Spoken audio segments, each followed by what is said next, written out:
पत्नी चाहे कितनी भी अच्छी क्यों ना हो, लेकिन उसके बाद भी पति एक पल की भी देर नहीं करता दूसरी औरत पर नजर डालने में। लेकिन पति चाहे लाख बुरा भी क्यों ना हो, लेकिन उसके बाद भी पत्नी उससे कभी नजर नहीं हटाती। तो बड़ा ही कमजोर होता है वो पति जो अपनी पत्नी के होने के बावजूद भी दूसरी औरत से प्रेम कर बैठता है और अपनी पत्नी के हिस्से का प्यार और खुशियां भी उसके साथ बांट लेता है। लेकिन पत्नी की जिंदगी में चाहे लाख मर्द भी क्यों ना आ जाए, लेकिन वो अपने पति की जगह कभी किसी को नहीं देती है और वो सपने में भी अपने पति को किसी और के साथ नहीं बांट सकती है।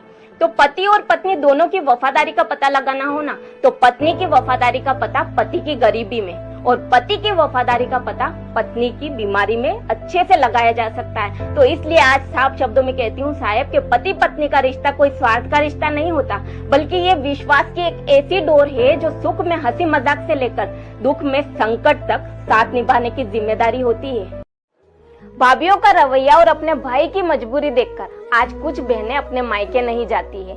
तो मेरा बस यही कहना है कि भाइयों अपनी बहनों को बुलाया करो अपने पास, क्योंकि एक समय था कि वो आपकी सबसे प्यारी लाडली बहन थी, आपके घर की शान, आपके घर की जान थी। तो ये उसका भी तो घर है ना।